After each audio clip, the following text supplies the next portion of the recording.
Dan Brown, I am here to help. A little over a week ago, you posted a video in which one of your tasks was that you were going to watch the worst movie ever made.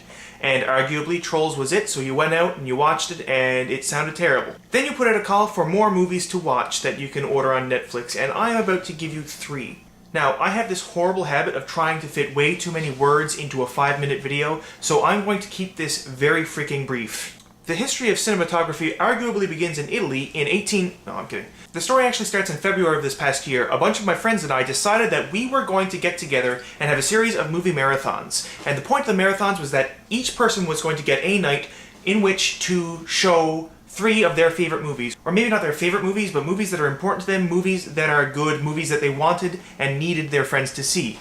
Here are my 3 movies. It's my goal to tell you about them in 1 minute or less each. The first movie I chose was a documentary called Manufactured Landscapes, and it follows this man, Edward Bradinsky, on a trip to China. Edward Bradinsky is a Canadian photographer, and his project for the last, 20 or 30 years has been to document the way that humanity intersects with the landscape. Now, it's important to Edward Bradinsky that his art makes no condemnation or any value judgment at all about how humanity interacts with the earth and what that really means. But instead it's his goal just to put it out there, put it in front of you so that you can look at it and make the decision yourself. Now, I think he is a bit of an environmentalist, so I think he trusts you to make the decision that what we're doing is not cool. But even if you take the environmental aspect away from it, just addressing what it is that we have done to the planet is awe-inspiring.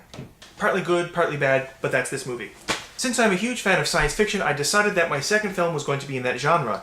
Now, my original pick was going to be District 9, but most of my friends have either seen it or didn't want to see it. So I chose Moon instead, which didn't come to theaters here, and when I rented it and watched it, it was amazing. To put this in very brief terms, good science fiction to me is when a story is about something other than the story. District 9, which is about aliens landing in South Africa, but it's really about apartheid. Inception, which is about a bunch of bank robbers who actually steal memories, but is actually about interpersonal relationships and guilt. Similarly, Moon is about a man who lives on the dark side of the moon for a company which is trying to mine helium-3 from the soil there. He is alone and has been for 3 years, and his contract is just about up and he is getting ready to go back to Earth. But that's not really what this movie is about. This movie is about him as an individual, dealing with his past, dealing with how he has developed as an individual over the past 3 years of his life. Really, it's a movie about living with yourself, and that will take on an entirely new meaning if you watch the movie or even just watch a trailer. Finally is this movie, Va Vie Deviens, and I'm not quite sure if I said that correctly, but it's French, so I'm going to forgive myself.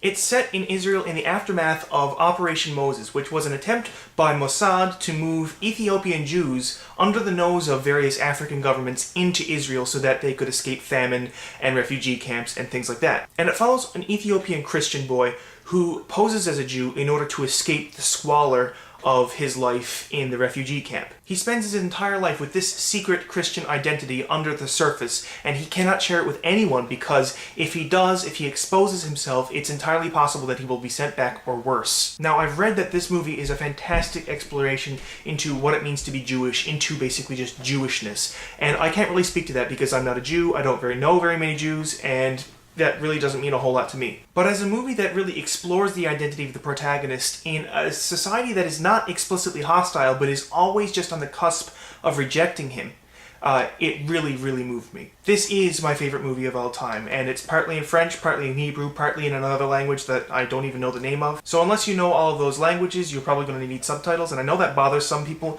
but seriously, check it out anyways, because it is an amazing movie.